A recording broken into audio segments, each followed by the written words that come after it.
740번째 책 소개입니다. 책에서 일부 내용을 발췌하여 소개드립니다. 책 제목 스태그플레이션 2024 경제전망. 저자 김광석. 출판일 2023년 10월 25일. 상상빌더 한 줄 요약. 2024 스태그플레이션. 책 소개. Winter is coming. 왕좌의 게임에 강력한 경고로 등장했던 이 말처럼 경제적인 겨울, 즉 스태그플레이션이 다가오고 있다. 스태그플레이션은 고물가와 저성장이 동시에 발생하는 현상을 말한다. 개인들에게는 실질임금의 하락과 실업률의 증가로 다가올 것이다. 개인이 경제적 어려움을 극복하기 위해서는 소득 증가가 필요한 것처럼 국가도 스태그플레이션과 같은 경제적 도전을 극복하기 위해서는 기술 혁신과 성장 전략이 필요하다. 이 책에서는 세계 경제의 동향과 스태그플레이션의 주요 원인들을 탐구한다. 또한 윤석열 정부의 신성장 4.0 전략을 포함한 대응 전략과 2024년 산업의 핵심 이슈들을 다룬다. 일부에서는 변화와 도전의 연속인 2024년 세계 경제를 다룬다. 고물가, 고금리, 저성장, 고착화라는 뉴 레짐 시대에 진입하며 세계 경제는 성장의 어려움을 겪게 될 것이다. 중국 부동산 시장의 불안정은 전 세계의 금융위기의 그림자를 드리우고 있고, 동시에 글로벌 공급망 재편은 인도를 중심으로 이루어지며 달러의 패권에 중국 위안화가 도전하고 있다. 2부에서는 다양한 이슈와 변화의 중심에 서 있는 2024년 한국 경제를 다룬다. 스태그플레이션과 장기 침체 우려가 한국 경제의 안정성을 위협하고 있다. 윤석열 정부의 경제 정책과 신성장 4.0 전략의 효과가 주목받는 가운데 사회적 고민의 중심에 있는 저출산과 국민연금 문제를 살펴본다. 특히 2부에서는 독자들이 가장 크게 관심을 가진 2024년 부동산 시장을 전망한다. 저자는 2024년 부동산 시장을 완만한 상승세를 보이면서도 수도권과 지방의 비대칭화가 더욱 심화될 것으로 전망한다. 수도권을 중심으로 한 부동산 정책과 비수도권의 인구 소멸 현상이 이 비대칭화를 주도할 것이고, 수도권 지역의 신도시 개발로 인구가 수도권으로 더 집중될 것으로 예상한다. 인구의 이동이 증감보다 중요하며 이는 수도권과 비수도권 간의 강한 비대칭을 초래하는 요인이 된다. 3부에서는 세계 경제와 한국 경제의 성장을 위한 분투가 이루어질 현장을 보여준다. 전기차와 배터리 분야의 급속한 발전이 촉발한 경쟁, 기술적 우위를 확보하기 위한 반도체 산업의 전략적 경쟁, 새로운 시대의 금융 트렌드를 주도하기 위한 디지털 금융 서비스 경쟁, 일상에서 접할 수 있는 로봇 개발을 둘러싼 경쟁, 환경 문제와 물 부족 위기가 가져온 새로운 기회를 선점하기 위한 경쟁 등을 다룬다. 저자 소개. 저자 김광석 경영 컨설턴트. 경제 읽어주는 남자로 알려진 이코노미스트다. 교수, 연구원, 작가, 칼럼니스트, 대중 강연자, 자문위원, 경제평론가, 유튜버 등과 같은 다양한 직업과 활동들로 삶을 채워나가고 있다. 2023년 대한민국 국회로부터 인플루언서상을 받으며 선한 영향력을 행사하는 인물로 선정되었다. 서울대학교 대학원 재학 시절 서울대학교 경영연구소에서 연구원으로 산업과 기업 경영을 연구했다. 현대경제연구원 선임연구원과 삼정 KPMG 경제연구원의 수석연구원을 역임하며 경제전망 및 주요 경제 이슈를 분석해왔다. 현재 한국경제산업연구원 경제연구실장으로서 실물경제를 연구하고 있으며 한양대학교에서 겸임교수로 재직하며 후학 양성에도 힘쓰고 있다. 책에서 얻은 내용. 프롤로그. 오르막 올라와 또 오르막이다. 다 온 줄 알았는데 또 남았다. 힘겹게 올라온 오르막에 무겁게 내딛는 발걸음. 여기까지 올라왔지만 다음 발걸음을 내딛기 어렵다. 쉽게 끝나지 않을 것이라는 불안감 때문이다. 어렵게 지냈던 2023년이 가도 더 어렵게 지내야 할 것 같은 2024년이 온다. 이쯤 되면 끝일 줄 알았는데 아직도 한참 남았다. 고물가라는 숙제가 끝날 줄 알았는데 숙제를 끝내지 못한 채 2024년을 지내야 한다. 고물가가 장기화하니 고금리도 지속할 수밖에 없다. 인플레이션 잡으려 시작한 기준금리 인상, 즉 긴축 정책도 계속되니 경기 침체도 긴 꼬리처럼 연장될 수밖에 없다. 2024년은 고물가와 저성장이 동반하는 스태그플레이션 경제다. 구름 가득한 하늘 아래 별빛을 따라 나아가고 있다. We are navigating by the stars under cloudy skies. 2023년 잭슨홀 미팅에서 파월 연준 의장이 남긴 말이다. 맑은 하늘이면 별이 잘 보일 것이다. 안개 자욱한 거리에 앞이 잘 안 보이듯 불확실성이 높다 보니 한 걸음 나아가기가 더 어렵다. 속도를 줄이고 주변을 살피며 신중히 나아가야 하는 시점이다. 2024년은 2023년보다 더 어렵다. 2023년 경제도 지독하게 어려웠는데 그 어려움이 오래 가다 보니 2024년은 지칠 대로 지칠 수밖에. 전서 그레이트 리세션 2023년 경제 전망은 2023년 경제를 레핍점 포인트 오브 어스테리티에 비유했다. 궁핍함을 인내해야 할 만큼 어려운 경제로 전망했다. 본서 스태그플레이션 2024년 경제 전망은 2024년 경제를 상흔점 포인트 오브 스카링으로 규명했다. 상처는 나을지 몰라도 상흔, 즉 상처의 흔적이 남는다. 내려가도 내려가는 것이 아니요. 올라가도 올라가는 것이 아니다. 물가 상승률이 떨어져도 여전히 물가는 오른다. 통장에 찍히는 소득, 명목소득이 늘어도 물가는 더 오르니 살 수 있는 물건의 개수는 줄어든다. 즉 명목소득이 올라가도 실질소득은 내려간다. 2020년 팬데믹 경제위기와 2022년 러시아 우크라이나 전쟁이라는 상처는 스태그플레이션이라는 상흔을 남긴다. 뉴 레짐 뉴 러심의 시대다. 고물가 고금리 저성장이 장기화하다 보니 새로운 체제로 받아들이기 시작한다. 세계적인 작가 앤드류 마티우스는 모든 변화는 저항을 받는다. 특히 시작할 때는 더욱더 그렇다. 라고 말했다. 41년 만에 이례적인 물가를 만나며 경악했고 자이언트 스텝이라는 무시무시한 금리 인상을 경험하며 공포를 느꼈다. 이제 고물가와 고금리가 고착화되니 더 이상 경악하거나 공포감을 느끼지 않는다. 좋든 싫든 순응하게 된다. 경기 침체는 경제 위기가 아니다. 경기 침체는 잠재 성장률을 밑돌며 성장 속도가 크게 둔화하는 것을 말하며 역성장하는 것을 뜻하지 않는다. 어깨가 축 처지듯 L자형으로 지지부진한 경기 흐름을 보이는 것이다. 경제 위기는 달리던 주자가 주저앉듯 V자형으로 역성장하는 것을 의미한다. 만났던 많은 독자들이 2023년부터 경기 침체가 시작된다는 전망을 제시해도 경제 위기가 온다고 받아들이거나 또한 독자들로부터 언제 터지죠? 하는 질문을 받다 보니 프롤로그에서부터 명시적으로 설명을 제시하고 싶었다. 다만 저성장을 받아들이는 경기 침체 국면에서 벗어나지 못하면 장기 침체로 이어질 수 있음이 우려된다. 저성장임을 인정하다 보니 기업은 신사업 진출을 꺼리고 가게는 소비할 수 없어진다. 역동성을 잃고 저성장의 굴레에서 빠져나오기 쉽지 않다. 경기 침체는 주가 침체나 부동산 침체가 아니다. 실물 경제는 기업의 투자, 가게의 소비, 대외국으로의 수출, 정부의 지출 등으로 운영된다. 다시 한번 강조하지만 경기 침체는 실물 경제의 성장 속도가 둔화한다는 것이지 경제 규모가 감소하는 것이 아니다. 여전히 경제 규모는 커지는 것이다. 돈의 흐름이 자산시장을 결정한다. 고금리 시대의 은행으로 돈이 이동했다면 금리 인하에 대한 기대감만으로도 자산시장으로 돈이 다시 이동한다. 더욱이 뉴 레짐의 시대라고 강조했듯 0.5%에서 3.5%로 기준금리를 인상할 때는 공포를 느꼈지만 3.5% 기준금리가 오래가다 보니 그게 그렇게 두렵지 않다. 심지어 고금리가 아니다라는 생각이 저변에 깔린다. 과거 역사적으로도 그랬지만 2024년 경기 침체 국면에도 자산시장은 침체가 아닐 수 있다. 변화에 투자하라. 변화를 보고 변화에 대응하라. 이 글을 읽는 모든 독자에게 강조하고 싶은 말이다. 가계, 기업, 정부 3대 경제 주체는 경제를 먼저 들여다보고 준비된 날을 만들어야 한다. 가계는 변화하는 국면에 맞게 자산을 관리하고 지켜야 한다. 성장을 고민하는 기업도 변화를 꾀해야 한다.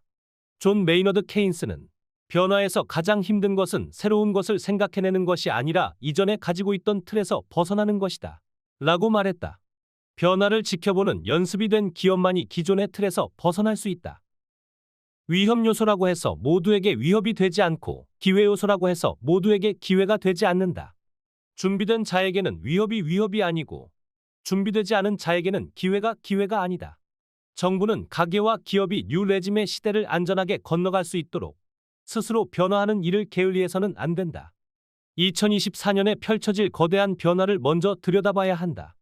경제를 모르고 투자하는 것은 눈을 감고 운전하는 것과 같다. 경제 읽어주는 남자를 통해 처음 남겼고 매년 경제전망서에서 재인용하는 문구다. 이 말은 반드시 재테크만을 이야기하는 것이 아니다. 나에 대한 투자는 물론 기업들의 신사업 투자와 정부의 공공투자도 포함된다. 어떤 경제 환경에 놓이게 되고 어떤 위험 요인이 있으며 또 어떤 기회 요인이 있을지를 기민하게 살펴봐야 한다. 눈을 감고 운전하는 일이 없어야 하겠다. 본서는 먼저 읽어보기로 시작한다. 왜 경제 전망을 읽어야 하는지, 2024년 경제를 왜 상흔점이라고 규명했는지를 설명한다. 이어서 2024년을 결정지을 20대 경제 트렌드를 기술한다. 20대 경제 트렌드는 크게 세 가지 영역으로 구분된다. 세계 경제의 주요 트렌드 7가지, 한국 경제의 주요 트렌드 7가지, 그리고 산업기술 관점에서의 트렌드 6가지로 구성된다. 한국 경제의 7가지 트렌드 중에는 부동산 시장 전망이 포함된다. 끝으로 세계 경제와 한국 경제가 어떠한 흐름으로 전개될지를 분석한 경제 전망을 담고 각의 기업 정부가 각각 어떻게 대응해야 할지를 요약적으로 제안했다. 사람들은 보고 싶은 것을 보고 듣고 싶은 것을 듣고자 한다. 많은 사람이 말을 보고 말을 듣고 싶어 한다. 말이라고 말하면 많은 지지를 받을 수 있을지 모른다. 그럼에도 불구하고 사슴을 가리켜 말이라고 말하지 않겠다. 사슴이 보인다면 사슴이라고 말하겠다. 지르기만 하지 않겠다. 특정 이해관계자 입장에서, 정치적 입장에서 경제를 보지 않겠다. 경제를 경제로서 보겠다. 그동안 경제 전망 시리즈에 보내주신 독자들의 관심이 저자를 성장시키게 한 것 같다. 많은 질문을 만나면서 더 깊게 고민해보게 되었고, 수많은 다양한 입장에서 경제를 해석하고 더 나은 제안을 담기 위해 생각하게 되었다. 본서 스태그플레이션 2024년 경제 전망을 통해 그 관심과 사랑에 보답하고 매년 경제 전망 도서를 발간하겠다는 약속을 지킬 수 있게 되었다. 한 해를 또 지나니 장석주 시인의 대추 한 알리라는 시가 더 큰 울림을 주는 것 같다. 저게 저절로 붉어질 리는 없다. 저 안에 태풍 몇 개, 저 안에 천둥 몇 개, 저 안에 벼락 몇 개. 책상머리에서만 고민했다면 대추가 익을 리 없었다. 비싼 물건을 손에 짚다가 내려놓고 아이에게 저렴한 음식을 사줄 수밖에 없는 엄마의 서름이 이 책에 담겼다. 학업을 하고 싶어도 당장 학비가 없어 아르바이트해야 하는 청년의 처진 어깨가 이 책에 담겼다. 전기요금 오르고 가스비 오르는데 국밥 가격을 올리자니 단골 손님 놓칠까 고민하는 식당 할머니의 한숨이 이 책에 담겼다. 방송 토론에서 마주한 연구자들의 날카로운 반론은 나를 한쪽으로 치우치지 않게 도와주었고, 경제 읽어주는 남자 유튜브 구독자들의 질문들이 거시경제가 개개인의 삶의 경제에 녹아들 수 있도록 묵상하게 해주었다. 기업 강연에서 만난 경영자들의 고심은 죽은 교과서가 아닌 살아있는 조언을 제안하기 위해 고민하게 해주었고, 정부 자문회의에서 만나 정책 방향을 함께 논의한 각계 전문가들은 미처보지 못했던 중요한 부문을 놓치지 않게 해주었다. 사랑하는 가족들의 배려와 동료 연구자들의 도움이 없었다면 발간될 수 없는 책이었다. 수많은 태풍과 천둥과 벼락을 담아 본서를 발간하고자 한다.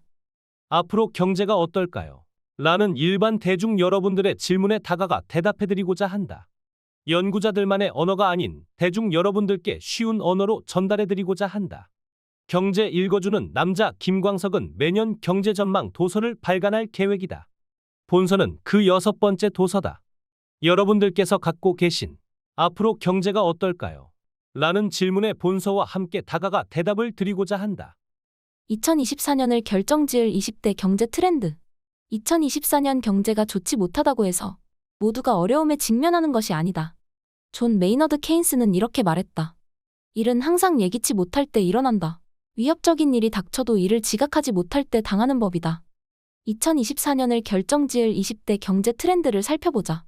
1. 세계 경제, 2. 한국 경제, 3. 산업 기술 관점에서 주요한 트렌드들을 도출했다. 트렌드들 중에는 위협적인 것도 있고 기회가 되는 것도 있다. 각각의 트렌드는 어떻게 나에게 영향을 줄 것인지, 나는 무엇을 준비해야 하는지 생각할 시간을 줄 것이다. 위험 요소들을 피해가고 기회 요소들을 포착할 수 있어야 한다. 먼저 2024년 세계 경제의 주요한 트렌드는 다음과 같이 7가지로 선정했다. 첫째, 뉴 레짐의 시대가 온다. 고물가 고금리 저성장이 장기화하면서 새로운 체제에 놓이게 된다. 둘째, 2023년 중국 부동산 사태가 나타났고 그 위험이 정리되지 않은 채 2024년 경제가 시작된다. 중국 부동산 개발업체의 부실 문제는 여전하고 그것이 경제에 부정적으로 작용할 것이다. 셋째, 고성장하던 중국의 성장 속도가 주춤해진다. 더욱이 인구 감소나 미중 패권 전쟁과 같은 구조적인 변화가 중국 경제에 상당한 짐으로 작용할 것으로 보인다. 넷째, 세계의 공장이 중국을 떠나 인도로 이동한다. 다섯째, 중국은 위안화를 기축통화로 위상을 올려놓기 위한 행보를 하고 이는 미국과의 통화 패권 전쟁의 형태로 소리 없이 전개될 것이다. 여섯째, 중국의 부동산 리스크처럼 미국의 은행 부실 사태가 완전히 해결되지 않아 2024년 경제에 상당한 부담으로 작용할 것이다. 일곱째, 슈퍼 엘니뇨가 찾아와 식량 위기로 전개되거나 인플레이션을 자극하는 위험 요소가 될 우려가 증폭된다. 2024년 한국의 경제 트렌드들은 크게 7가지로 선정했다. 첫째, 한국 경제는 스태그플레이션의 늪에 빠지게 될 전망이다. 둘째, 2023에서 2024년의 일시적 경기 침체가 아닌 장기 침체에 놓이게 될 우려가 고조될 것이다. 셋째, 윤석열 정부 임기의 절반 지점이 찾아오고 그동안을 회고하고 향후 정책 방향을 점검하게 될 것이다.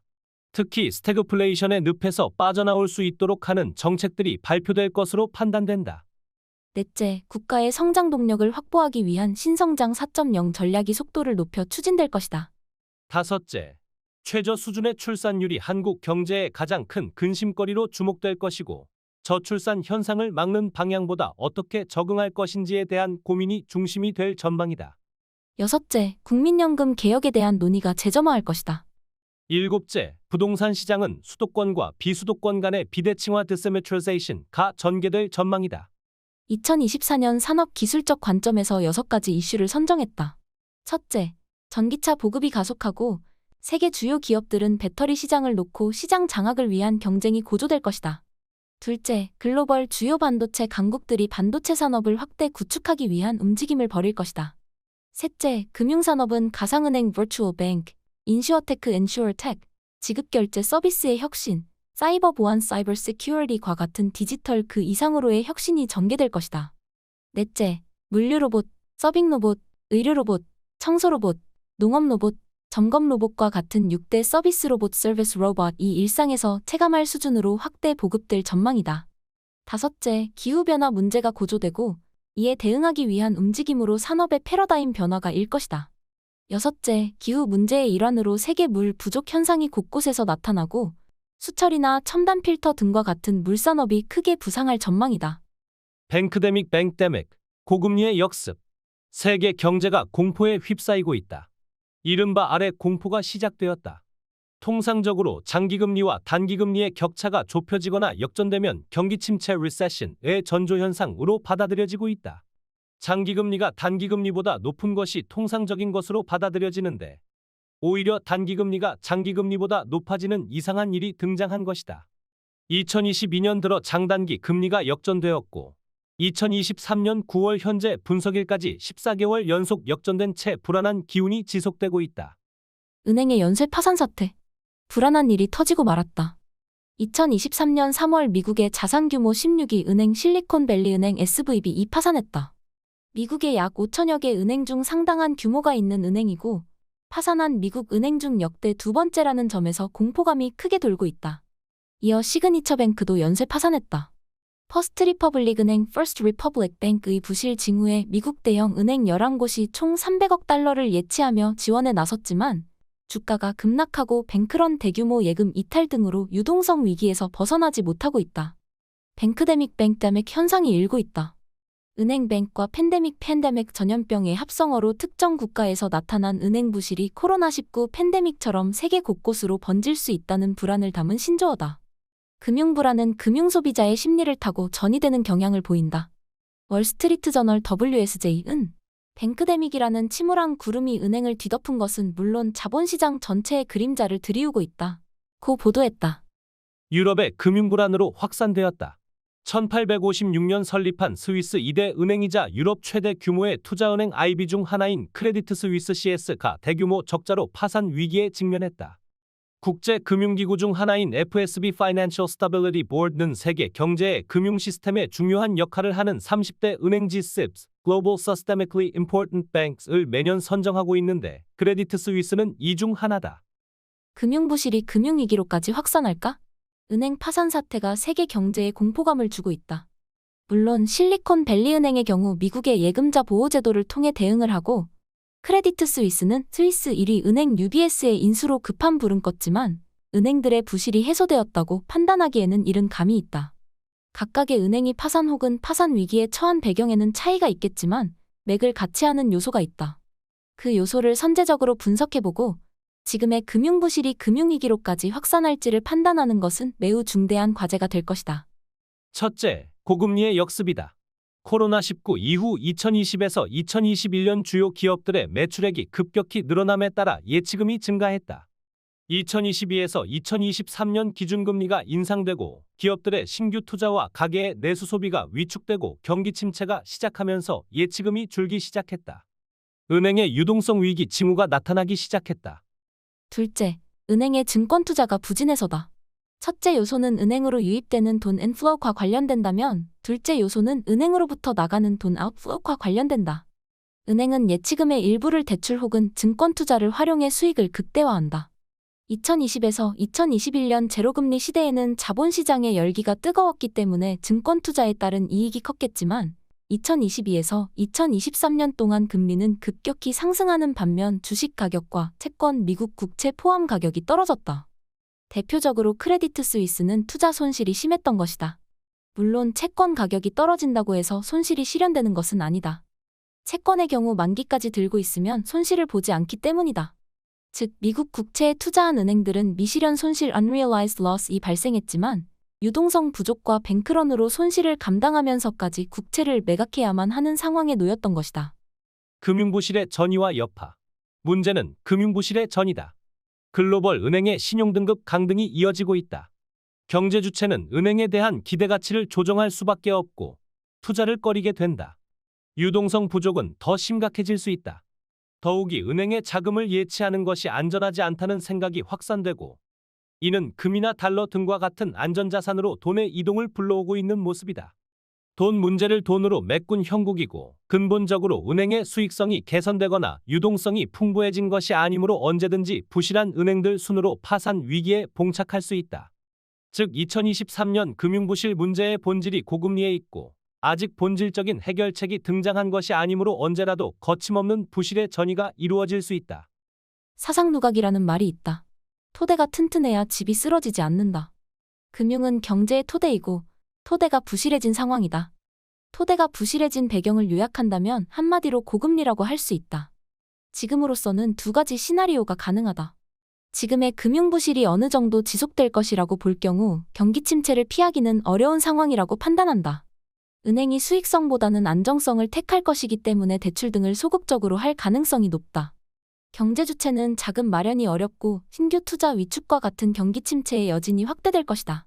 한편 금융부실이 금융위기로까지 전개될 경우 세계 경제는 대혼란을 겪고 위기 때마다 그랬듯 급격한 기준금리 인하가 단행될 것이다. 폭풍이 지나고 난 자리처럼 위기가 온 후에는 새로운 토대가 등장하고 새로운 토대 위에 새로운 집을 짓게 될 것이다.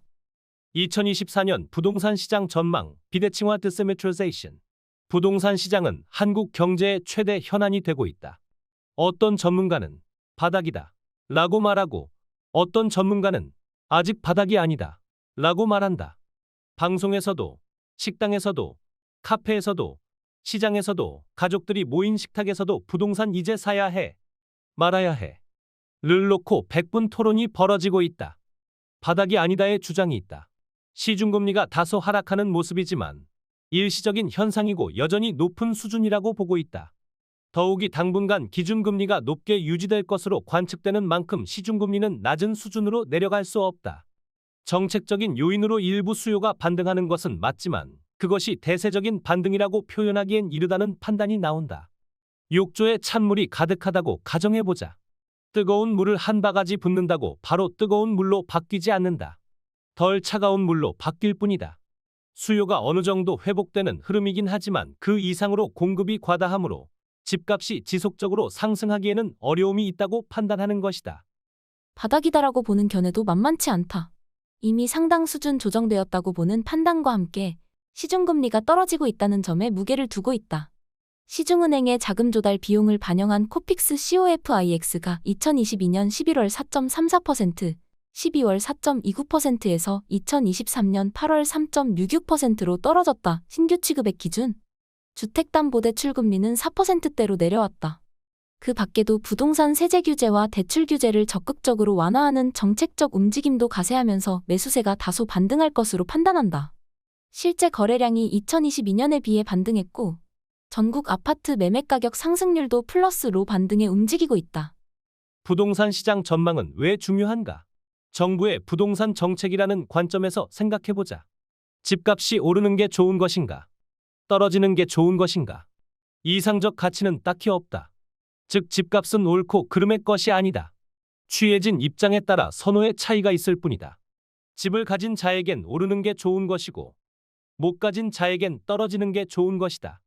수도권 자가 보유율이 54.7%라는 점을 고려하면 국토교통부 2022.12, 2021년도 주거실태조사, 집값이 오르든 내리든 반은 웃고 나머지 반은 웃을 수 없는 게임인 것이다.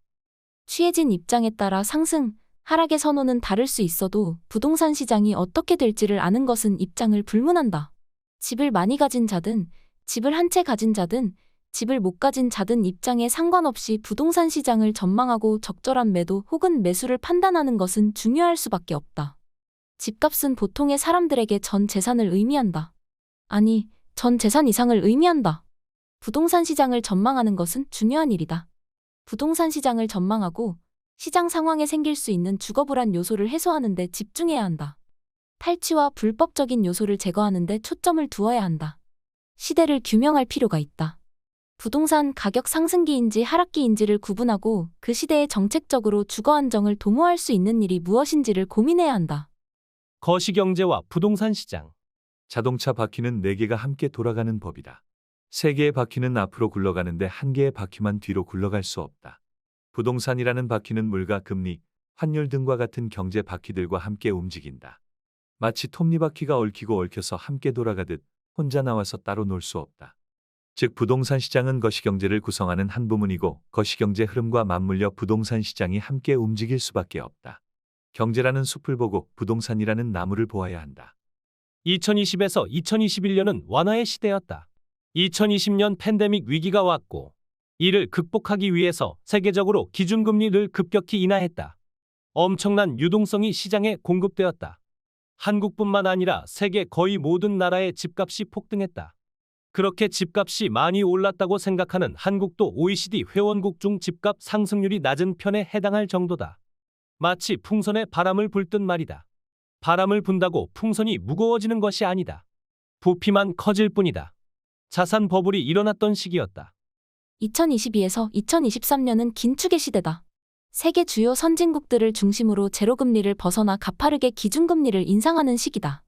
미국은 빅스텝과 자이언트 스텝을 연이어 단행했고, 유로존도 역사상 처음으로 자이언트 스텝을 단행했다. 돈의 가치가 급격히 올라가고 자산 가치가 떨어지는 시기다. 마치 부풀어 올랐던 풍선에 바람이 빠지는 모습에 비유할 수 있다. 2023년 하반기 이후 부동산 시장의 사이클이 상승세로 전환되었다. 주택담보대출금리가 2022년 10월 4.82% 정점을 기록할 때 아파트 매매가격 상승률이 0.48%로 바닥을 기록한다. 이후 주택담보대출금리가 2023년 8월 4.28%로 떨어지면서 매매가격 상승률이 플러스로 전환된다. 시중금리가 내려가면 내려갈수록 잠재적 수요층의 구매 의사와 구매 여력이 올라간다. 금리가 내려갈수록 이자 상환 부담은 더욱 반감될 것이고 주택 수요를 증대시킬 것이다. 다주택자나 갭 투자자들에게도 이자 부담을 덜어주고 주택 보유에 따른 불안감이 해소되고 추가 매수하고자 하는 의사를 부추긴다. 시중금리가 떨어질수록 임차인의 전세 선호 현상, 월세 대비 이 집중됨에 따라 전세 가격도 함께 상승하기 때문에 임대인들의 투자 여력이 증대된다. 이처럼 금리와 자산의 관계는 거래 관점에서도 매우 중대한 연결고리가 있다. 통상적으로 집을 매수한다는 것은 일정 부분 부채에 의존한다는 것이고, 금리는 부채를 이용하는 대가 가격, 즉 매월 내야 하는 이자가 되기 때문이다. 대출금리가 오르면 매수세가 약화된다. 더 많은 이자 비용을 지급해야 하므로 매수자의 주택 구매 여력과 구매 의사를 축소시킨다. 한편 대출에 의존해 부동산에 투자한 매수자에게도 이자 부담을 가중시켜 매도 성향을 자극한다. 결과적으로 시중금리가 오르면 매수세를 약화시키고 매도세를 촉진하여 부동산 가격을 떨어뜨린다. 절대적인 금리도 중요하지만 금리에 대한 인식이 더 중요하다. 현재 금리가 높은 것인가? 아니면 낮은 것인가? 금리가 높다고 생각한다면 그 이유는 최근 경험했던 금리가 낮아서다. 2020에서 2021년 동안 경험했던 금리는 사실상 역사 이래 가장 낮았던 금리였다. 2022에서 2023년 동안에는 그 이례적으로 낮았던 금리가 비교 기준이 되었기 때문에 높은 금리라고 받아들이지 않았을까. 2024년은 뉴 레짐의 시대다. 일부 1. 뉴 레짐의 시대. 고물가 고금리 저성장 고착화에서 강조했듯이 고금리 기조가 장기화하다 보니 2022에서 2023년 최근 경험한 금리가 새로운 비교 기준이 되어버리는 것이다. 더구나 2024년에는 기준금리 인하가 시작될 것이라는 기대감마저 작용해 잠재적 부동산 수요층이 움직이는 것이다. 2024년 부동산 시장 전망 비대칭화 디스메트리제이션. 2024년 부동산 시장은 어떻게 움직일까? 모든 가격을 전망할 때와 마찬가지로 주택 매매 가격을 결정짓는 수요 공급 정책적 요인에 걸쳐 진단해보자. 부동산 정책은 주택 매매 가격에 직접적인 영향을 미치는 요소라기보다 수요와 공급에 영향을 주어 주택 매매 가격을 상승 또는 하락시키는 요인으로 작용한다. 통계학에서는 종속 변수인 주택 매매 가격의 수요와 공급이 매개 변수로서 정책이 독립 변수로서 영향을 미치는 구조로 설명한다. 첫째, 부동산 시장의 수요 측면을 진단해보자. 2023년 하반기 들어 매수세가 서서히 반등하는 모습이다. 2023년 중반부터 주택 매수 심리가 반등한 이유는 향후 집값이 상승할 것이라는 믿음 때문이다. 2020에서 2021년 동안 집값이 폭등하면서 투자자뿐만 아니라 상대적 박탈감을 느꼈던 세입자들이 매수 심리가 급격히 치솟았다가 2022년 들어 집값이 조정되고 있다는 뉴스를 접하면서 매도 심리가 크게 확대되었다. 당시 가계의 향후 주택 가격에 대한 전망을 보여주는 주택 가격 전망 CSI가 통계 작성 2013년 1월 이래로 최저 수준까지 떨어졌다. 주택 가격 전망 CSI가 바닥을 찍었던 지점이 정확히 시중금리가 정점을 찍었던 지점과도 일치한다. 거시경제 변수들이 톱니바퀴처럼 연동되어 있음을 보여준다. 2023년 6월 들어 주택 가격 전망 CSI는 100을 기록했고 상승세를 지속하여 9월에는 110에 이르렀다. 구매 의사와 함께 구매 여력을 보아야 한다. 주택 가격 전망 CSI가 구매 의사를 보여준다면 가계의 저축액을 보면 구매 여력을 알 수 있다. 한국은행은 2020년 팬데믹 이후 초과저축 엑세스 세이빙스이 크게 늘어났다고 평가했다. 초과저축 규모는 약 101조 원에 달하는 것으로 추정했다. 2020에서 2021년 중에는 사회적 거리두기 강화로 되면 서비스를 중심으로 한 소비 감소가 초과저축으로 이어졌고 정부의 재난지원금 지급도 초과저축의 요인으로 작용했다고 평가했다. 특히 2020에서 2021년 동안 부동산 매매 가격이 급등한 이후 2022년에 차익 실현 후 매도한 것도 초과저축이 누중된 요인으로 판단된다.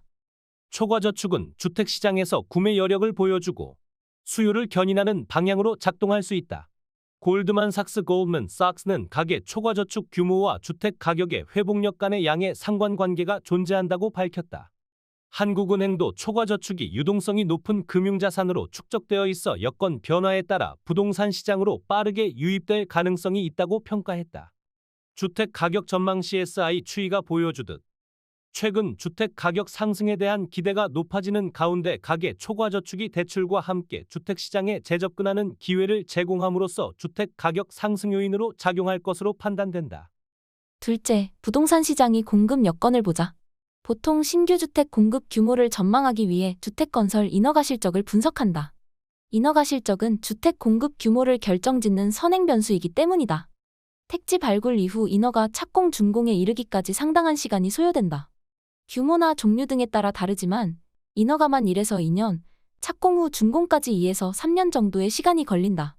신규 주택 공급이 2024년부터 감소할 전망이다.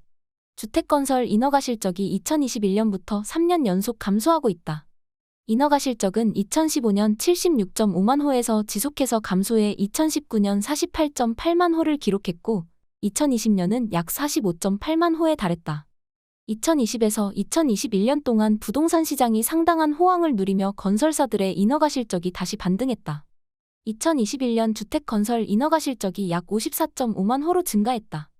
이후 부동산 시장이 다시 침체기로 전환됨에 따라 2년 연속 인허가 실적이 감소했고 2023년에는 약 41.4만 호로 급감할 것으로 전망된다. 인허가 이후 착공 및 준공에 이르기까지 약 2년 이상의 시간이 경과하는 것을 고려하면 2024년부터 신규 주택 공급량이 감소할 것으로 전망된다. 신규 주택뿐만 아니라 기존 주택의 매도세도 점차 감소할 것으로 전망한다. 2024년 중반 들어 기준금리 인하에 대한 기대감이 고조됨에 따라 신규 취급액 기준의 시중금리가 다소 하락하고 이자 부담이 감소하면서 투자자들의 매도 심리가 수그러들 것으로 보인다. 2022년 하반기 2023년 상반기에는 금매 물건이 많이 나왔지만 2023년 중반부터 금매 물건이 더 이상 나오지 않는 상황이다. 경매 물건도 줄어들고 있는 반면 매각률과 매각가율도 상승하는 흐름이다. 전국 아파트 경매 매각률 경매 건수 대비 매각 건수 비율이 2022년 12월 22.4%로 최저치를 기록하고 2023년 8월 28.6%로 상승하고 있다. 이러한 흐름은 급격히 위축되었던 부동산 매매 시장 전반의 상승 반전하는 흐름의 시그널임을 보여준다. 셋째, 부동산 시장 정책 여건을 보자. 2024년 정부의 부동산 정책은 규제와 세제 완화를 주요 골자로 하고 있다.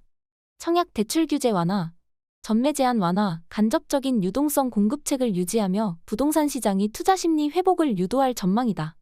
2023년 하반기에 임대차 시장에서 나타날 역전세난 우려가 커지면서 대출 완화로 대응책을 냈고 2024년 7월 말까지 임대사업자와 개인 모두 대출 한도가 증가하는 효과가 발생할 것이다. 구매 의사가 있는 잠재적 수요를 자극하는 요인이기 때문에 2024년 부동산 시장의 상방 압력으로 작용할 것으로 판단된다. 주거비 부담을 완화하는 것도 2024년 정부의 정책 방향이다. 2020년에 가격 급등 이전 수준으로 부동산의 세 부담 환원을 위해 종합부동산세 공정시장 가액 비율을 낮추는 정책이다. 또한 재산세 역시 공정시장 가액 비율을 추가로 인하함으로써 주택 보유에 따른 부담을 완화하는 정책을 지속할 방침이다. 모두 부동산 시장 부양책의 성격이 강하다. 주택 공급 정책도 멈추지 않으리라고 본다. 3기 신도시 공급을 앞당길 계획이다. 토지 보상이 완료된 3기 신도시는 2023년 하반기 중에 착공을 완료하고 택지지구 지정 및 신규 후보지를 발표할 계획이다. 3기 신도시 및 공공주택지구 공급 계획의 구체적인 내용은 다음과 같다. 면적 330만 이상인 3기 신도시는 남양주 왕숙 5만 4천호, 왕숙이 1만 4천호, 하남 교산 3만 3천호, 인천 계양 1만 7천호, 고양 창릉 3만 8천호, 부천 대장 2만 호 등 5곳으로 모두 17만 6천호다. 기타 공공주택지구는 과천 7천호, 안산 장상 1만 5천호, 인천 구월이 1만 8천호, 화성 봉담3 1만 7천호, 광명 시흥 7만 호, 의왕 군포 안산 4만 1천호, 화성 진안 2만 호 등 18만 8천호다. 기타 공공주택지구까지 합치면 총 36만 4천호 규모다. 3기 신도시 5곳의 입주 예정 시기는 2026에서 2027년으로 잡고 있다. 수도권을 중심으로 한 부동산 개발 이슈는 2024년 부동산 시장의 수도권 비수도권의 비대칭화 디스메트리제이션을 야기할 것으로 보인다. 물론 정책만으로 부동산 가격이 움직이는 것은 아니다. 거시경제 여건이 같은 방향으로 움직일 때 가시적인 효과가 나타난다. 즉 부동산 가격 안정화에 초점을 두었던 문재인 정부의 부동산 정책이 과잉 유동성에 따른 자산 버블 현상을 잡을 수 없었던 것처럼 말이다. 2022년부터 시작된 거품 수축 버블 디플레이팅의 시대. 2023년 상반기까지는 윤석열 정부의 어떤 정책을 가동해도 집값 하락을 막는 데 한계가 있었다. 물이 위에서 아래로 흐르는데 아랫물을 바가지로 퍼서 위로 올리면 물이 거꾸로 흐르겠는가? 정책 기조가 거시경제 및 인구구조 변화 등의 현상과 서로 맞물려 돌아가며 부동산 시장의 흐름이 전개될 것으로 보인다. 부동산 공급 정책은 수도권에 편중되어 있는데 지방소멸 현상은 가속화하고 있다. 강원도, 전라도, 경상도의 주요 군소도시들이 지방소멸 고위험 지역으로 선정되고 있다. 인구의 증감보다 인구의 이동이 중요하다. 수도권 지역으로 신도시를 개발하고 인구는 수도권으로 더 집중될 것이며 이는 수도권과 비수도권의 강한 비대칭화 디스메트리제이션을 초래할 것으로 보인다. 2024년 부동산 인사이트. 거품 수축의 시간이 지나가고 있다. 2020에서 2021년 동안 형성되었던 자산 버블이 2022에서 2023년 중반까지 상당 부분 해소되는 기간이었다. 버블 붕괴라는 표현을 쓰지 않는 이유는 2023년 중반의 집값이 2020년 말 기준 집값보다는 높게 유지될 것으로 보이기 때문이다. 전서 그레이트 리세션 2023년 경제 전망에서 2023년 부동산 시장을 아래와 같이 전망한 바 있다. 그레이트 리세션 2023년 경제 전망 외 2023년 부동산 시장 전망. 주택 가격의 조정률의 저점은 시중금리의 고점에서 발생할 가능성이 크다. 물론 금리가 고점에서 한동안 머무는 지점을 지나면서 가격 하락률 포기줄 얻을 것이다. 2023년 중반 이후 미분양 주택이 점차 해소되거나 거래 절벽 현상이 다소 완화되면서 주택 거래량이 점차 늘어나는 현상이 나타날 전망이다. 적절한 매수 시점을 잡는 것은 콩나물 평생 깎는 것보다 더 중요한 일이다. 2020년 팬데믹 이후 완화의 시대에 나타났던 대세 상승장이 기대되지는 않는다. 이런 시점의 주된 특징은 오를 곳만 오른다는 것이다. 재건축 수요 등에 힘입어 서울 주요 지역의 상승세는 뚜렷할 것이나 비수도권의 인구 소멸 도시 등은 반등하기 어려울 것으로 보인다. 2023년 부동산 시장은 거품 수축 버블 디플레이팅에 의해다. 2023년 하반기까지 주택 가격이 조정되는 국면이기 때문에 내 집 마련과 투자 관점의 매수 시점을 신중히 진단할 필요가 있겠다. 2023년 중반 이후 미분양 주택이 점차 해소되거나 주택 거래량이 점차 늘어나는 현상이 나타나는 시점에서 매수 시점을 잡을 것을 추천한다. 부동산 정책이 재건축 및 초과 증축 규제를 완화하는 방향으로 움직일 것이기 때문에 수도권 주요 지역들의 기회를 포착하는 것도 중요할 것이다. 자료 김광석 2022.1형 그레이트 리세션 2023년 경제 전망 2024년 부동산 시장은 완만한 상승세로 전망한다. 즉 강보합세에 비유될 수 있겠다. 가격은 수요와 공급의 원리에 의해 정해진다. 주택 가격은 주택의 수요와 공급에 의해 정해진다.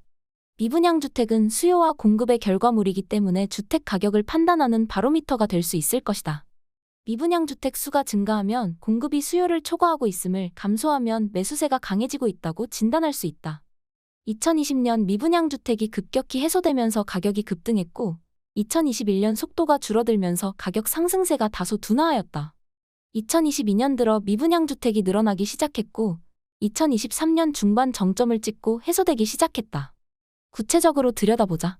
전국 미분양 주택 수는 평년에 대략 6만 호 수준을 유지하다가 2020에서 2021년 동안 급격히 해소되어 2021년 9월 1.4만 호 수준까지 줄었다. 2022년 미분양 주택이 쌓이기 시작하다가 2022년 12월 6.8만 호를 초과했다.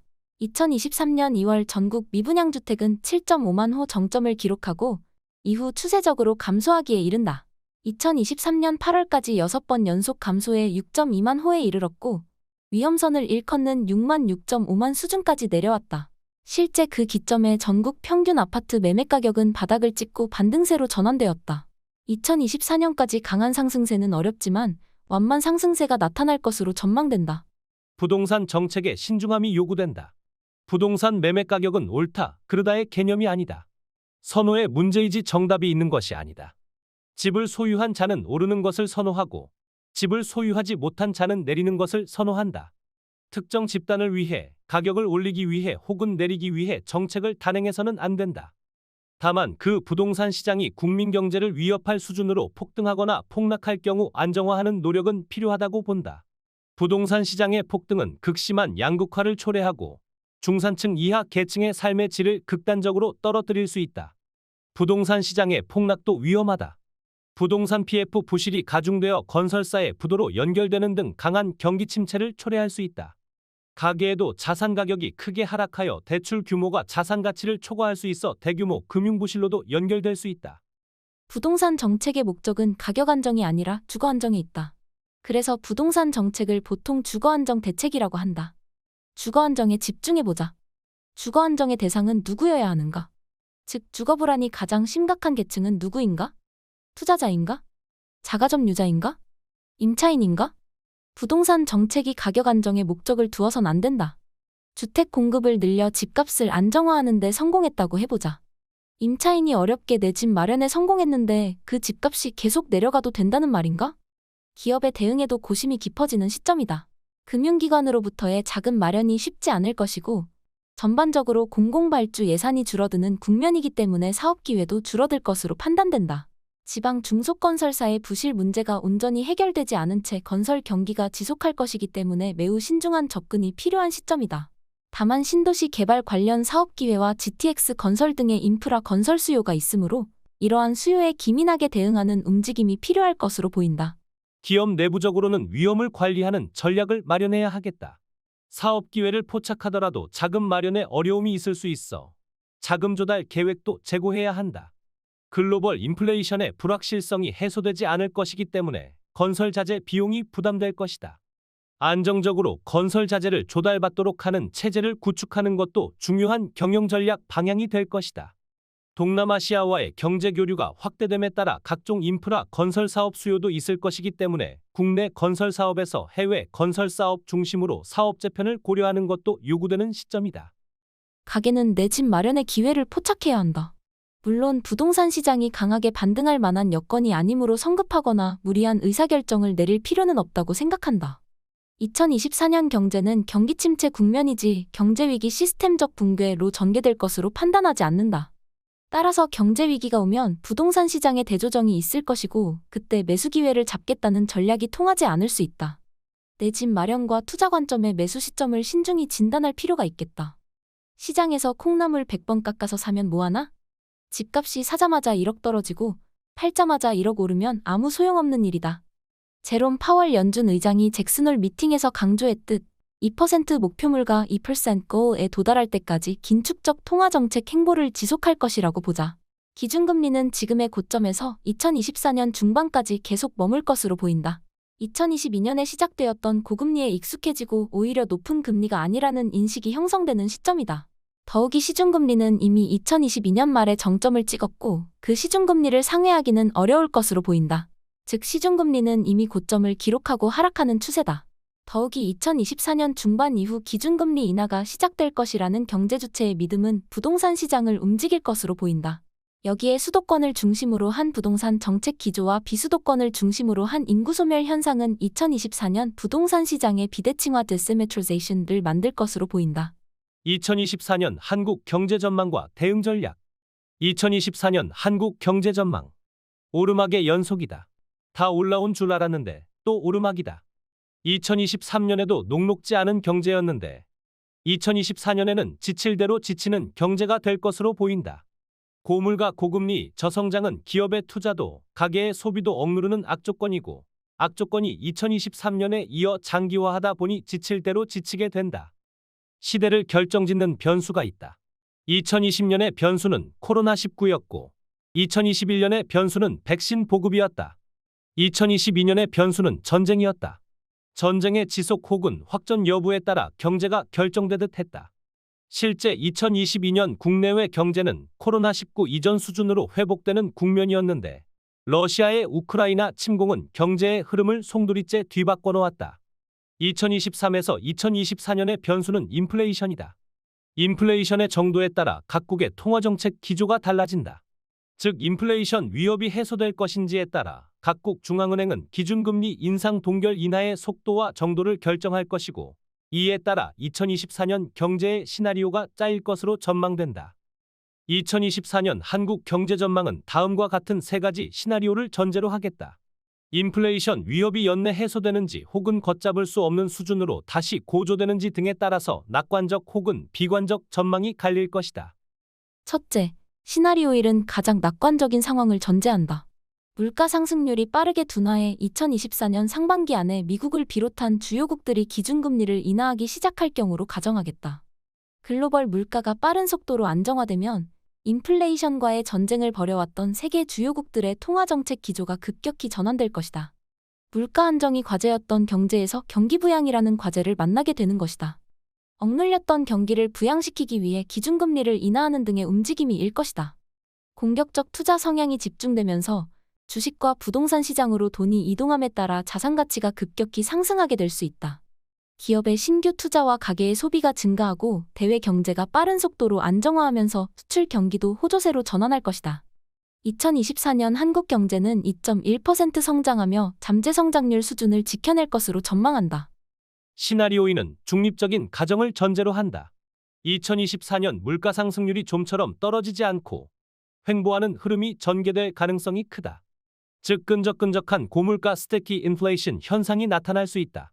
한번 오른 가격이 내려가기는 쉽지 않은 성격이 있고 임금과 공공요금도 지속해 오르면서 물가 상승률이 목표물가 2%까지 좀처럼 떨어지지 않는다. 국제유가 상승이나 기후 문제에 따른 식료품 가격 상승세가 물가를 자극한다. 인플레이션 압력이 지속함에 따라 세계 주요국들은 상당 기간 긴축적 통화정책을 유지할 것으로 보인다. 2024년 하반기에나 1에서 2차례 기준금리 인하가 가능할 것이고 여전히 제약적인 금리가 될 것이다. 고물가와 고금리의 압박은 한국 경제를 저성장 고착화로 몰아넣을 것으로 판단된다. 2024년 한국 경제는 1.7% 성장할 것으로 전망한다. 2023년 극심한 경기 침체에 따른 기저효과 하이 베이스 이펙트가 작용해 숫자상으로 반등하는 것처럼 보이는 것일 뿐 체감 경기는 전년보다도 못하다.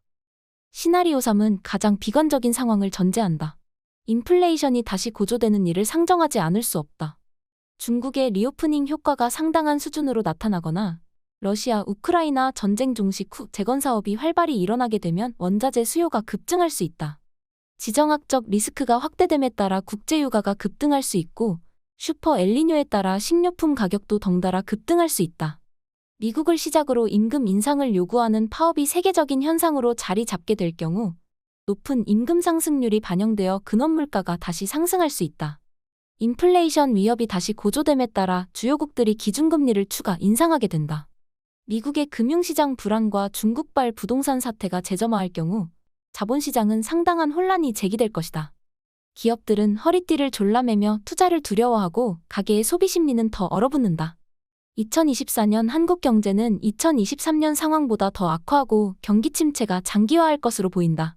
한국 경제는 1.3% 수준으로 경기 침체의 골이 깊어질 것으로 전망한다. 2024년 경제가 경제위기 수준은 아니지만 1997년 IMF 외환위기, 2008년 글로벌 금융위기, 2020년 팬데믹 경제위기 상황을 제외하면 가장 안 좋은 경제가 될 것이다. 2024년 부문별 한국 경제 전망. 2024년 한국 경제가 부문별로 어떻게 전개될 것인지를 주목할 만하다. 경제를 구성하는 주요 부문인 소비, 투자, 수출에 걸쳐 고물가 고금리의 하방 압력이 있을 것으로 보인다. 주요 부문별로 상세히 들여다보자. 물론 부문별 전망치는 시나리오 1을 전제로 한다. 1. 소비. 2024년에도 민간 소비는 부진할 것으로 전망한다. 기업들의 투자 심리가 위축되니 고용시장마저 부진하고 가계의 소득이 늘어날 수 없다. 인플레이션이 지속되니 실질 소득이 줄어들고 소비 여력은 쪼그라든다. 고금리의 이자 지급액이 늘어나 가처분 소득이 감소하고 물가는 여전히 비싸니 소비하기가 부담스럽기만 하다. 2023년에 이어 2024년에도 둔화한 소비가 뚜렷하게 개선될 여건이 많지 않다. 2. 투자. 2024년 투자가 뚜렷하게 개선될 가능성이 희박하다. 먼저 2024년 건설 투자는 감소할 것으로 전망한다. 2022에서 2023년 부동산 경기가 얼어붙어 건설사들의 인허가 건수가 급격히 줄어들었다. 2023년 하반기부터 부동산 시장이 완만한 회복세를 보이기 시작해 건설사들의 기대감이 나타나겠지만 부동산 PF 금융부실의 여파로 자금 마련이 쉽지 않아 건설 투자가 단행되기 어려울 것이다. 다만 공공부문의 인프라 건설 투자를 중심으로 마이너스를 상쇄할 것으로 분석된다. 정부의 적극적인 공급 대책에 의해 신도시 및 택지 개발의 효과가 2024년 하반기에 나타날 것으로 예상한다. 설비 투자도 마찬가지다. 고금리 상황이 지속하고 저성장 흐름이 전개됨에 따라 기업가 정신이 긍정적으로 발휘되거나 신규 투자 열기가 살아나기는 쉽지 않아 보인다. 대내외 경제 여건의 불확실성이 가득해 신사업에 진출하거나 적극적으로 신제품 출시를 추진하기가 부담스럽다. 더욱이 정부의 R&D 예산도 규모가 줄어듦에 따라 매칭 방식으로 투입되는 기업의 예산도 확대되기 어려울 것으로 판단된다. 물론 2023년 설비 투자가 마이너스 3.0%를 기록해 기저효과에 따라 2024년 설비 투자는 플러스로 전환될 것으로 전망한다. 3. 수출. 2024년 수출은 개선세가 나타날 전망이다. 인도, 인도네시아, 베트남, 필리핀 등과 같은 신흥시장을 중심으로 교역을 확대해 나감에 따라 2023년에 비해 수출이 회복될 것으로 분석된다.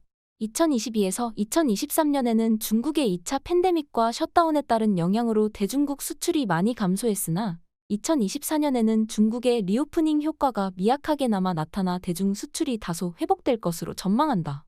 한국의 수출은 글로벌 교역량의 흐름과 동행해서 움직인다.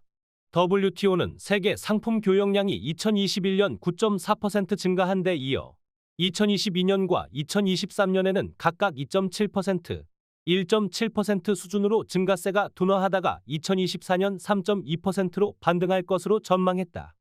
IMF도 세계 교역량이 2022년 5.2%, 2023년 2.0%로 둔화하다가 2024년 3.7%로 반등하는 흐름을 나타낼 것으로 전망했다. 세계은행도 세계 교역량이 2021년 11.0%에서 2022년 6.0%, 2023년 1.7%로 점차 둔화하다가 2024년과 2025년 각각 2.8%, 3.0%로 반등할 것으로 전망했다. EIA는 국제유가가 2022년의 고점에서 2023년 완만하게 하락하다가 2024년에 완만한 반등세를 보일 것으로 전망했고, 교역량에 영향을 크게 미치는 주요 원자재 가격도 소폭 상승할 것으로 판단하고 있다. 2024년 상은점 어떻게 대응해야 하는가? 움직이지 않으면 아무것도 바뀌지 않는다. 스태그플레이션이라는 어려운 경제를 그대로 받아들여야 할까? 그대로 받아들이지 말고 적극적으로 움직여야 할까? 경제를 들여다본다는 것은 움직이기 위한 준비를 하는 것이다. 수영의 역사 속에 1분이라는 마의 장벽이 있었다. 어떤 노력을 해도 배영 백야드 91.44m 종목에서 1분의 기록을 깰 수 없었다. 당시 수영 선수들은 턴을 할 때 손으로 벽을 짚었던 시절이다. 움직이지 않으면 그 기록이 깨지지 않는다. 하나의 움직임이 일어났고 그것은 수영의 역사를 바꾸어 놓았다. 그 움직임은 바로 플립턴 플랩 턴이었다. 1930년대 수영 선수들은 턴을 할 때 손으로 벽을 짚었다. 당시 수영 코치였던 텍스 로버트슨은 기존의 방식에 의문을 품었고 손이 아닌 발로 턴하는 방법을 도입했다. 텍스 로버트슨의 제자인 아돌프 키에퍼 에이더프 구스타프 키퍼는 59.8초의 기록으로 배영 백야드 종목에서 1분 기록을 깨뜨린 최초의 선수가 되었다. 당시 16세의 나이였고 1935년 일리노이 고등학교 선수권 대회에서 세상을 바꾸었다. 1936년 베를린 올림픽에서는 올림픽 신기록을 세우며 금메달을 획득했고 같은 해 일리노이주 선수권 대회에서는 58.5초, 1940년에는 57.9초의 세계 신기록을 세웠다. 같은 강물에 2번 들어갈 수 없다. 고대 그리스 철학자 헤라클레이토스의 말이다. 강물은 계속 흐르고 있으니 같은 강물에 들어갈 수 없는 일이고 설사 강물이 흐르지 않을지라도 다시 들어간 나도 이미 변화했기 때문에 같은 강물에는 2번 들어갈 수 없다. 판타 레이 펜틀레이는 변화한다는 사실을 제외하고는 세상의 모든 것이 변화함을 강조한 그의 대표적인 사상이다. 경제에서도 마찬가지다. 움직이지 않으면 아무것도 바뀌지 않는다. 고물가 고금리, 저성장이 짓누르는 2024년에는 스태그플레이션을 수용하기보다 변화해야 한다. 앞서 2024년 경제를 전망했다면 어떻게 대응할지를 모색해 2024년에 플립턴을 시도해보자. 2024년을 맞이하는 3대 경제주체 가계, 기업, 정부가 어떻게 대응해야 할지 제안을 담아본다. 1. 투자 관점에서 가계의 대응. 눈을 감고 운전하는 일이 없도록 해야 한다. 시대를 구분해야만 한다.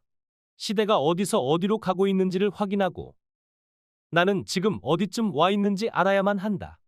그렇지 않으면 당한다. 2020에서 2021년 완화의 시대. 주식과 부동산 시장의 대세 상승장이 찾아왔다. 투자의 기회가 있음을 모른 채 성실히 열심히 살아온 월급쟁이 세입자들은 상대적 박탈감을 느꼈다. 2022년 국면이 바뀌었다. 또 당했다. 국면이 바뀌는 줄 모르고 뒤늦게 영끌해서 투자한 것이다. 금리는 오르고 이자 부담은 가중되고 투자한 부동산과 주식은 대세 하락장을 만났다. 열심히 일하지 않아서 당한 것이 아니다. 성실하지 않아서가 아니다. 국면의 전환을 몰랐기 때문에 당한 것이다. 2022에서 2023년은 긴축의 시대다. 2024년은 통화정책 기조가 서서히 바뀌는 국면의 전환기다. 경제는 녹록지 않겠지만 자산시장은 먼저 회복을 시작할 것이다. 많은 사람이 이렇게 질문한다.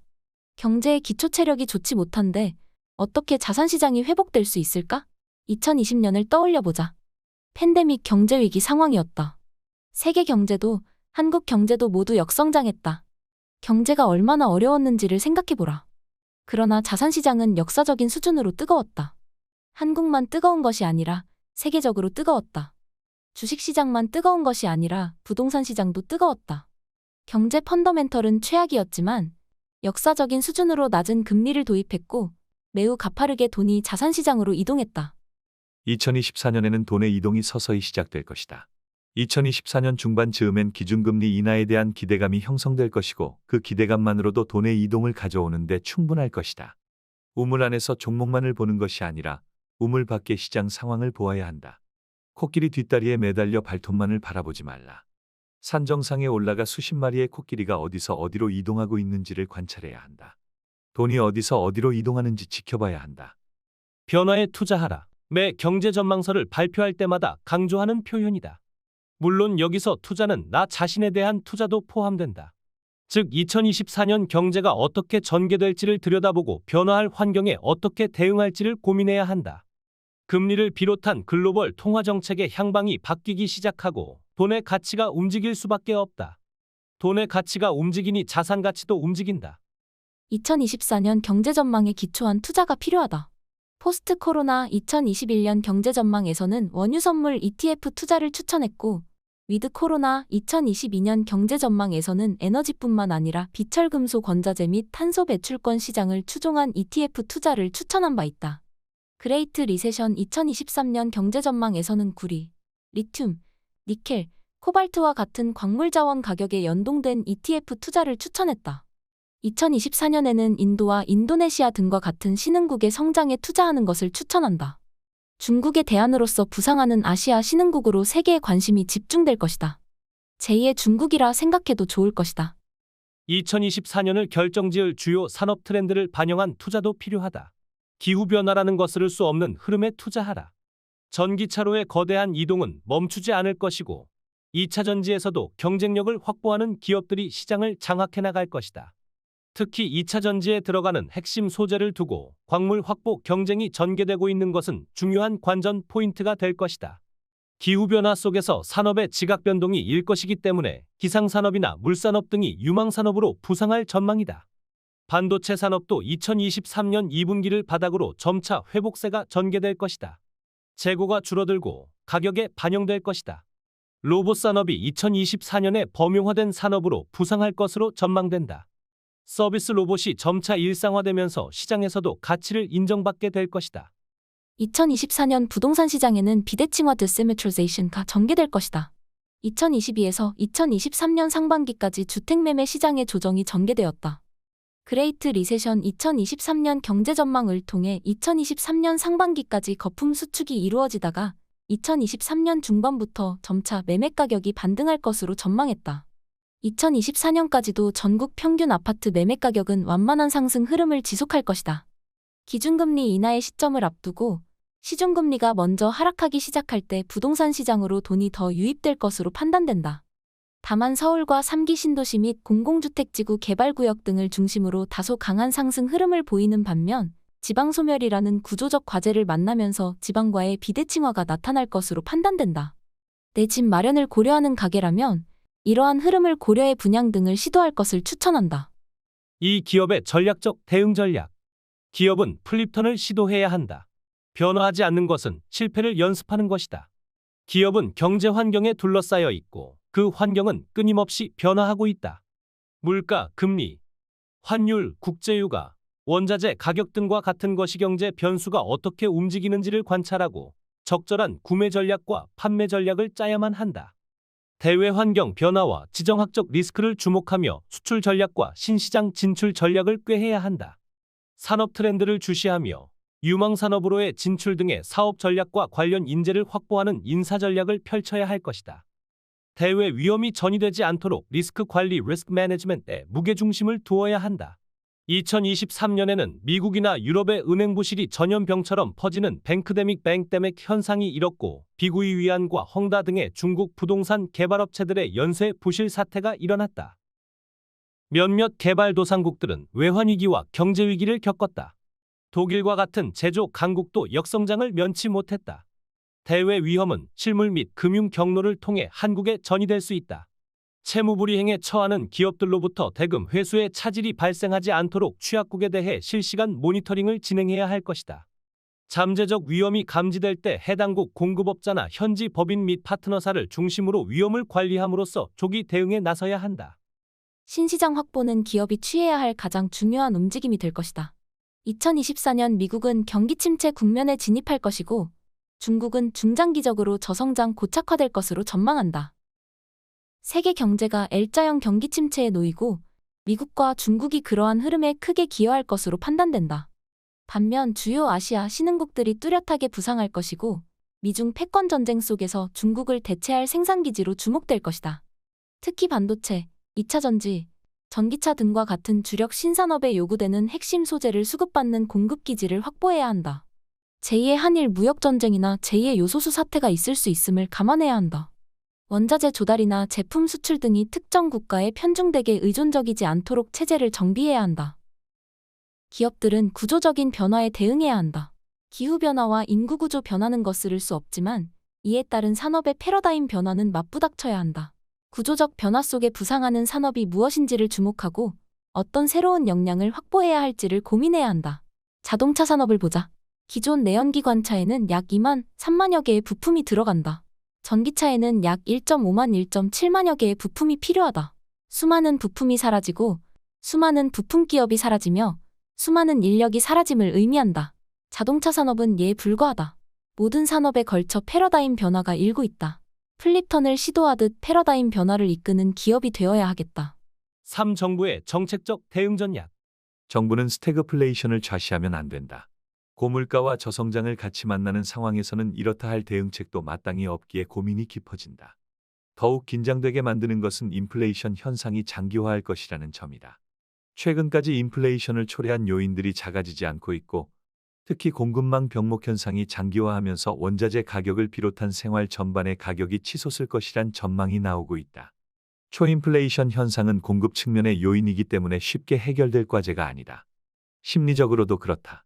앞서 언급했듯 경제 주체들이 향후 물가가 상승할 것으로 판단하면 실제 물가가 그렇게 반영되어 나타나는 경향이 있다.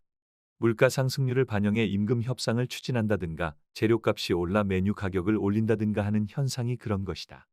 즉 기대 인플레이션율이 아직도 높게 유지되고 있어서 고물가 현상은 장기화할 것으로 보인다. 2024년 물가 안정을 최우선하는 정책을 지속해야 한다. 상반기 내에 물가 안정을 이루어 통화정책이 그 밖의 다른 과제, 금융불안 해소, 경기 부양 등에 집중할 수 있도록 유도해야 한다. 미국의 긴축은 주변국의 무기가 될 수 있다. 다음 그림은 상당히 인상적인 상황을 시사해준다. 미국 달러 지폐안에 조지 워싱턴이 아르헨티나 500페소 지폐에 있는 제규어를 사냥한 모습이다. 인플레이션 압력은 특히 미국에 집중되었고 미국의 금리 인상 속도가 격화되기에 이르렀다. 미국의 강한 긴축 기조가 아르헨티나의 돈의 가치를 떨어뜨리고 심각한 인플레이션을 불러와 경제 위기를 초래했음을 강조하는 그림이다. 한국도 예외일 수 없다. 대외 지급 결제와 무역 결제 등이 대부분 달러화로 이루어지는 기축 통화의 가치가 변화할 때 상대국 통화의 가치는 당연히 변화할 수밖에 없다. 한미 기준금리가 역전된 지 16개월 차가 되었고 한미 기준금리 격차가 2.0%포인트로 역사상 가장 큰 수준이다. 강달러와 자금 유출 우려를 지울 수 없다. 외환위기 가능성은 작다 하더라도 대내외 경제 주체나 투자자들의 불안이 해소되지는 않을 것이다. 통화정책 당국은 국민을 충분히 설득하고 소통하며 불안이 확대되지 않도록 세심한 접근이 필요한 시점이다.